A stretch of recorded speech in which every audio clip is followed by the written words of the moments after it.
Olá, tudo bem? Eu sou o professor Giovanni Prando e vou ministrar o conteúdo de Geografia com vocês. Na aula de hoje, temos como tema a dinâmica da hidrosfera, ou seja, vamos falar sobre água, a sua distribuição, seu uso e seus ambientes. Para iniciar, conforme o próximo slide, vamos falar sobre o ciclo d'água. Por ser um ciclo, independe de onde você iniciar. Vamos tomar como base a litosfera, ou seja, a superfície terrestre, a água que sai da superfície terrestre ou dos oceanos e vai para a atmosfera. Nesse caso, nós temos 4 processos principais. O processo de evaporação, ou seja, a água que evapora dos oceanos, dos rios, dos lagos. A sublimação, que é a água que sai das geleiras, ou seja, a água está em estado sólido, ela vira vapor para ir para a atmosfera. Temos a evapotranspiração, que é o processo ligado aos vegetais. E, por fim, a transpiração, que é o processo ligado aos animais. Todos esses processos levam a água para a atmosfera.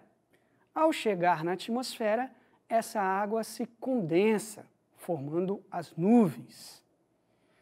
A partir de então, é o que a gente chama na geografia de umidade relativa do ar, ou seja, a quantidade de água presente na atmosfera. A gente vê muito isso nos telejornais, quando se fala em vai chover, não vai chover, você ouve a expressão da probabilidade de chuva. Ou seja, essa probabilidade ela varia de 0 a 100%. Quanto mais próximo de 100, maior a probabilidade de chuva. Quando chega a 100% dessa condensação, há precipitação. Ou seja, essa água da atmosfera cai. Aqui no Brasil, a principal forma de precipitação são as chuvas. Como a gente pode ver no ciclo, essa chuva ela vai cair sobre as superfícies dos oceanos ou a superfície terrestre. Nos oceanos, mistura-se com as águas do oceano, dos rios, dos lagos. Na superfície terrestre, ela cai sobre a superfície terrestre e infiltra no subsolo, chegando até os lençóis freáticos e dando toda a dinâmica do ciclo d'água. Okay? Esse é o ciclo d'água, a base da dinâmica da hidrosfera, da água no planeta. E aí, quando a gente fala em planeta Terra, na verdade deveria ser planeta água. Conforme a gente pode ver no próximo slide, 3/4 do planeta Terra é água. Assim como no corpo humano também, quando vocês trabalham em biologia. E aí tem uma falsa impressão. Parece ter muita água, mas a gente vai para estatísticas. Desses 100%, ou seja, peguei os 3/4 do planeta Terra de água, transformei em 100%, que é o nosso primeiro gráfico. 97,5% é de água salgada e apenas 2,5% é de água doce. Não se assuste, talvez em outras referências você vê 97,3% ou 98,2%. Isso é normal, depende da referência, mas fica variando aí entre 97 e 98% de água salgada para 2, 3% de água doce. Ok? Pegamos a fatia de 2,5% de água doce nesse segundo esquema. Como essa água doce ela está distribuída no planeta Terra? Vocês vão ver que quase 68, pouquinho mais de 68% dessa água doce estão nas geleiras, ou seja, estão congeladas. Se estão congeladas e estão nos polos, as altas montanhas, então o acesso é muito difícil. Quase 30%, melhor, um pouquinho mais do que 30%, é subterrânea. Tá? Então, nos lençóis freáticos. Enfim, você tem quase 99% da água doce ou em geleiras ou no subsolo. Você tem ainda 0,8% nas chamadas permafrost. Que é isso? São solos dos polos. Como tem muita água, né, em estado congelado, os solos dos polos também têm muita água. Enfim, temos apenas 0,4% de águas superficiais ou na atmosfera. Pegamos esse 0,4%, estamos aí no último esquema, para ver como essas águas superficiais e na atmosfera estão distribuídas. Nós vamos ver, né, que a maior parte está em lagos e lagoas. Uma porcentagem está na atmosfera. E eu quero chamar a atenção de vocês na porcentagem dos rios. Apenas 1,6% da água doce superficial são rios. Por que chamar a atenção de vocês na questão dos rios? Que é o ambiente ao qual nós, seres humanos, utilizamos mais a água. Então, pessoal, aonde eu quero chegar e aonde vocês precisam ter uma mentalidade de que, tem muita água no planeta. Ok, tem muita água no planeta. Mas quando falamos de água, de rios, olha a porcentagem final. Você sai de 100% de água doce, de água no total, no planeta. 2,5% é água doce. Desses 2,5% de água doce, transformando em 100%, apenas 0,4% são águas superficiais. Pegando esses 0,4%, transformando em 100%, apenas 1,6% são rios, a quais nós, seres humanos, utilizamos no nosso dia a dia. Mas espera aí. Vamos pensar agora só nos rios. Nosso próximo slide, nós temos as águas no Brasil. Olha, água doce no mundo. 5 países, Brasil, Rússia, Canadá, Estados Unidos e China, têm 43% da água doce do mundo inteiro. E o Brasil é o país no mundo inteiro que tem a maior porcentagem de água doce, 13,22%. Opa, então aqui no Brasil a gente pode ficar tranquilo, a gente pode gastar água à vontade. E aí a primeira situação. Dessa água doce do Brasil, lembrando que nós estamos falando de água doce, nós não estamos falando só de rios, que é o qual que a gente aproveita mais. Mais de 60%, esse tom em azul aí, a distribuição de água do Brasil, está na região norte, ou seja, floresta amazônica. Se é floresta amazônica, tem toda uma questão ambiental envolvida na exploração da água. Então, somando a porcentagem de água doce do norte, a porcentagem de água doce do centro-oeste, representada no gráfico em amarelo, vocês podem ver que a concentração de água doce no Brasil está na região norte e centro-oeste, onde a população é menor, onde a produção industrial é menor. Enfim, aonde está concentrada a população e as atividades econômicas, que são a região sudeste principalmente, a escassez de água é muito grande. Em que se mais usa a água? E aí nós partimos para o nosso próximo slide, que é o uso da água. Vocês podem ver, tanto no mundo quanto no Brasil, em azul, a maior parte do uso da água é destinado à agricultura. A nível mundial, isso chega a 70%. A nível brasileiro, se você pegar agricultura mais pecuária, chega muito próximo, né? Somando os dois aí, dá 68%.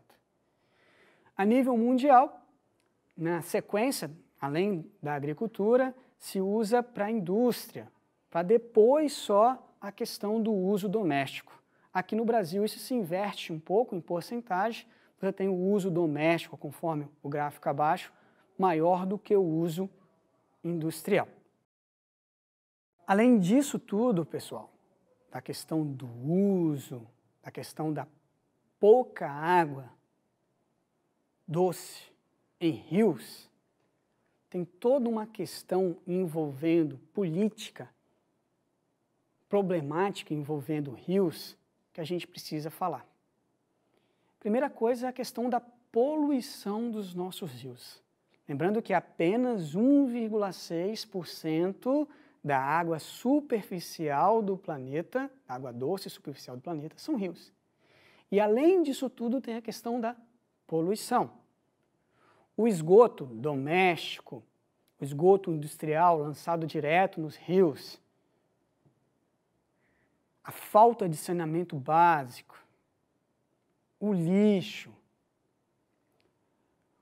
os aterros sanitários, os agrotóxicos, quando você pensa nas águas subterrâneas, né? O chorume desses lixões, esses agrotóxicos, quando usados de forma abusiva, eles vão até os lençóis freáticos, contaminando toda essa água.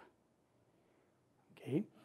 Outra coisa, a água é um bem tão importante e tão essencial para a vida no planeta como um todo, que dentro do conteúdo de geopolítica, né, a gente trabalha a questão da geopolítica da água, ou seja, os conflitos no mundo referente à falta d'água.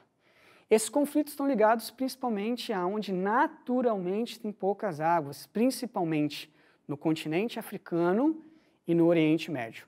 Podemos citar alguns exemplos, né? No Oriente Médio, por exemplo, a Guerra dos 6 Dias, quando Israel invadiu as colinas de Golã, né, para ter acesso à água, e aí essa disputa da região com a Síria. Outro exemplo, aí, nos dias atuais, né, envolvendo a Turquia, a Síria e o Iraque, na disputa pelas águas do rio Tigre e Eufrates. Também tem a questão envolvendo o rio Nilo, que é um rio extremamente importante para o norte da África, né? E todo o seu uso, né, ao longo do rio, envolvendo os países da Etiópia, do Sudão e principalmente do Egito. O Egito ele tem todas as suas principais cidades, a sua agricultura no baixo rio Nilo, ou seja, na foz, próxima à foz do rio Nilo. E a foz é a parte final do rio. Então passa por Etiópia, passa pelo Sudão, e ali há todo um conflito envolvendo a questão dos rios. Para vocês terem uma ideia de que água não é só uma questão de estado físico, é muito mais, envolve política, envolve conflitos. E a questão é, além de tudo isso, tem a questão do desperdício, conforme a gente pode ver no próximo slide. Esse slide, muito mais do que dicas de como, né, evitar o desperdício, né, aí tem toda uma questão que envolve principalmente nós, educadores, e vocês, alunos. É a questão do bom uso da água. Nós temos uma responsabilidade muito grande. Já conseguiram entender que água não é um bem tão abundante assim, quando a gente pensa principalmente em rios. E além de toda a questão da pouca quantidade, da poluição, tem o desperdício.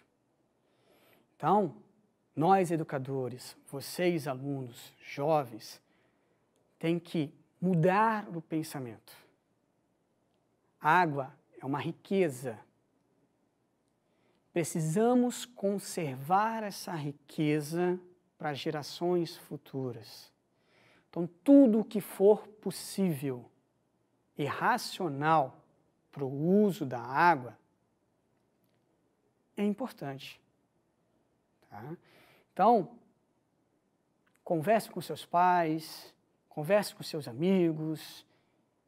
Quando você ver o mau uso da água, se policie a pessoa. Vai escovar o dente, fecha a torneira. Olha quanto que a gente desperdiça se a gente escovar o dente com a torneira aberta.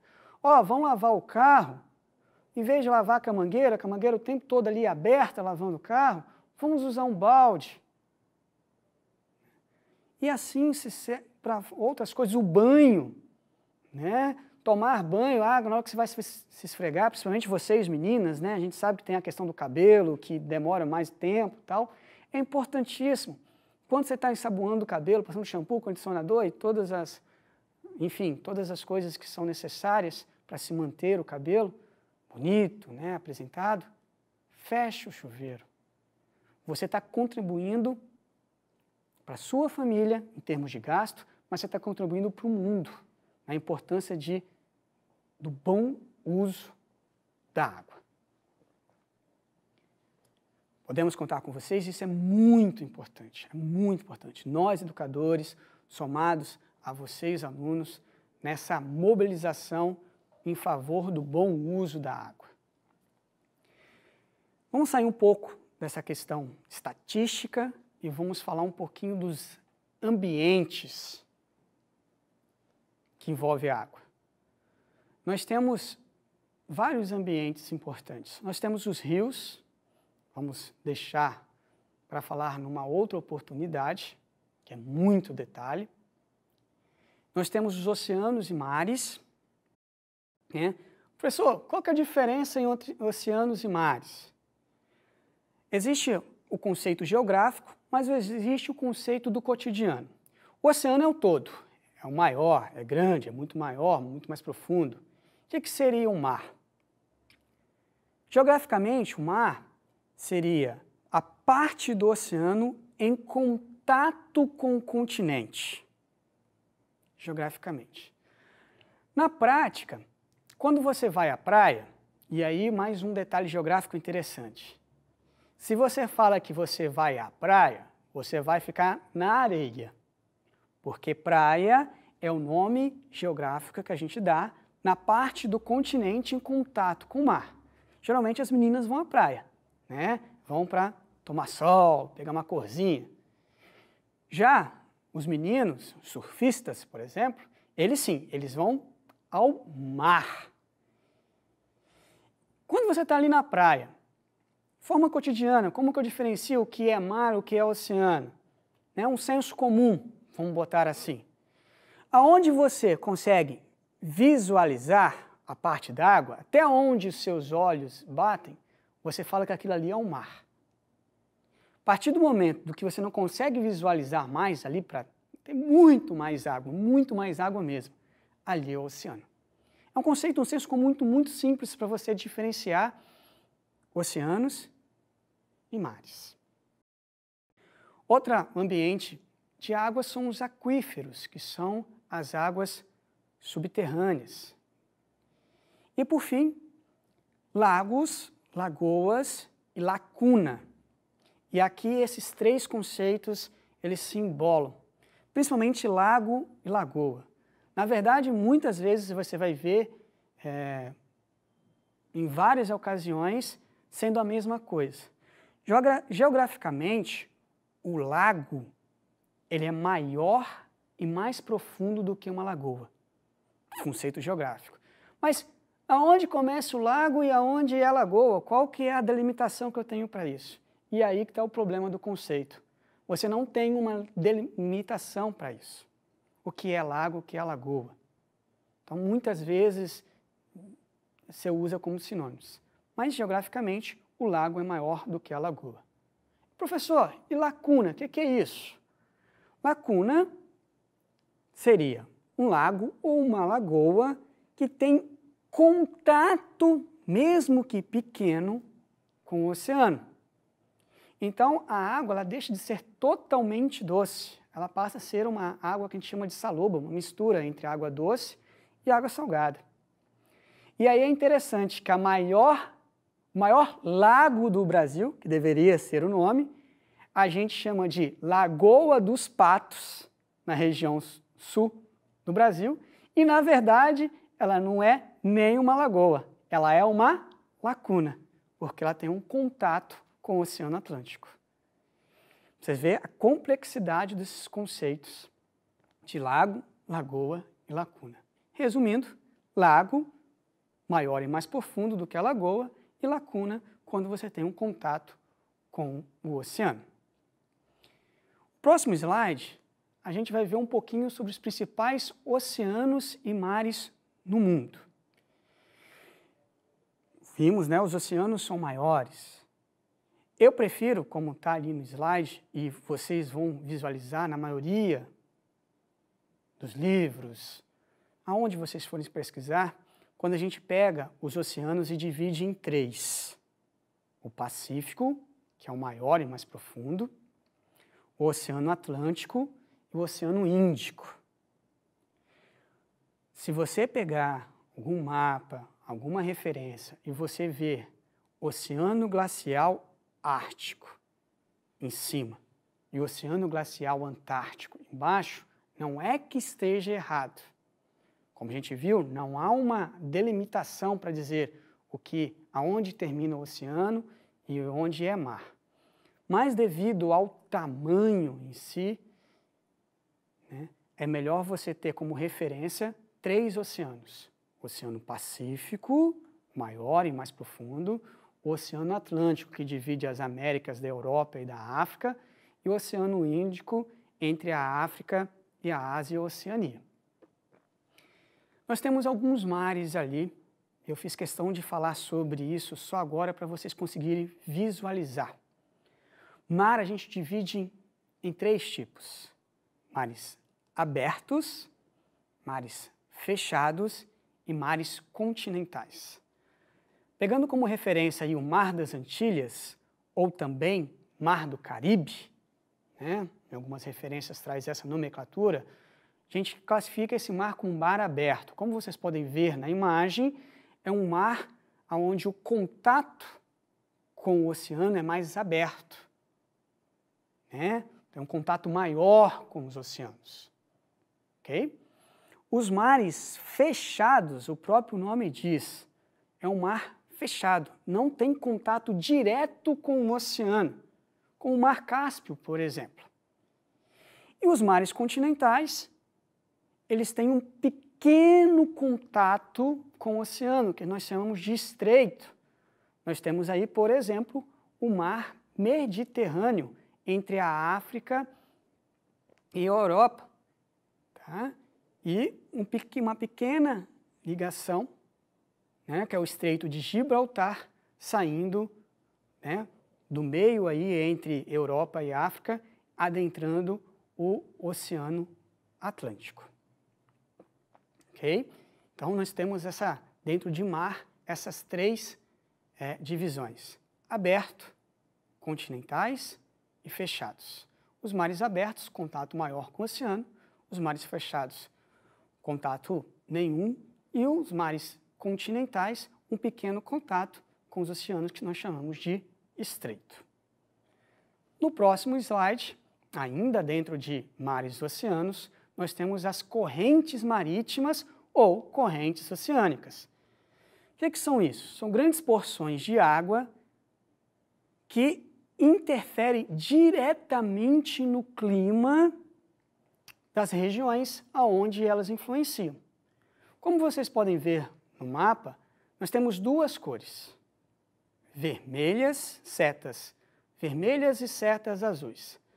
As setas vermelhas são correntes quentes. As correntes azuis são correntes frias, né? Você usando a cor aí para diferenciar a temperatura. As correntes quentes, né, vão influenciar principalmente levando uma temperatura maior, as correntes frias levando uma temperatura menor. O que está acontecendo com essas correntes? A influência do ser humano no ambiente é tão grande que, em muitos casos, principalmente com o aquecimento global, as temperaturas naturais dessas correntes estão sofrendo interferências. Daí a formação de o que nós chamamos de anomalias climáticas, ou seja, a influência do El Niño e da Laninha, né, que são anomalias climáticas, ou seja, condições de temperatura, pressão, umidade que influenciam o território mundial de forma diferente daquilo que seria natural se as correntes marítimas não sofressem essa interferência que sofre atualmente devido à ação humana.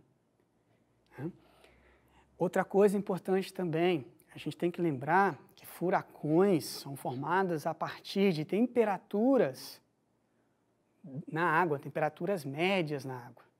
Se você muda a temperatura média da água, você provoca também um aumento da intensidade e da formação de furacões.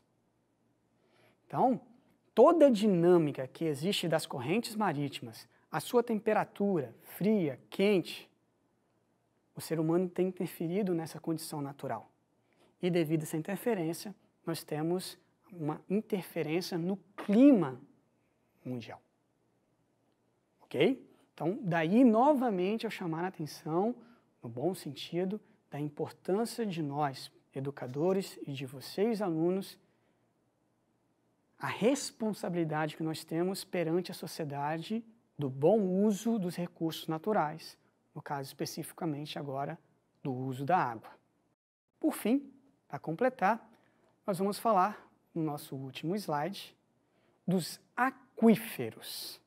O que seriam os aquíferos? São águas subterrâneas, ou seja, águas que estão depositadas no interior do nosso planeta. Isso só é possível devido a rochas sedimentares. Ou seja, rochas sedimentares são aquelas que apresentam poros, pequenos buracos, que, no caso dos aquíferos, são grandes buracos. Esses poros, eles funcionam como filtros naturais. Então, as águas dos aquíferos, elas são extremamente puras, limpas. No Brasil, nós temos dois grandes aquíferos.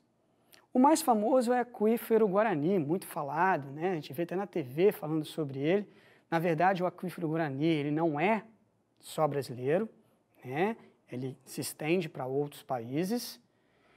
Tem um tamanho considerável, maior parte no Brasil, mas, além de toda a questão que envolve a floresta, que envolve a quantidade de rios, na Amazônia também nós temos o aquífero Grande Amazônia. Ele é praticamente do mesmo tamanho do aquífero Guarani. Porém, o volume de água dele é 4 vezes maior do que o aquífero Guarani. Ou seja, além de preservar a Amazônia por causa da sua riqueza vegetal, da sua fauna, a Amazônia ela é fundamental no que refere aos recursos hídricos. Pegando a Amazônia como um todo E não só o Brasil. A Amazônia detém 20% de toda a água doce do mundo. Repetindo, pegando a Amazônia como um todo, né? Não apenas a Amazônia dentro do território brasileiro, são mais de 5.000 rios. Tem um aquífero grande Amazônia, ou seja, cerca de 20% de toda a água doce do mundo está concentrada na região amazônica. Então, a sua importância é grandiosa num todo, a sua riqueza vegetal, animal, mas também na riqueza quando se fala em recursos hídricos. Então, meus alunos, essa aula, muito mais do que dados estatísticos e conceitos, além disso tudo, né, pede a vocês a responsabilidade, enquanto jovens, de passarem à sociedade a importância dos recursos hídricos, da dinâmica hídrica para a vida no planeta Terra. Façam a sua parte e levem conhecimento àqueles que não têm. Meu muito obrigado a todos e até a próxima.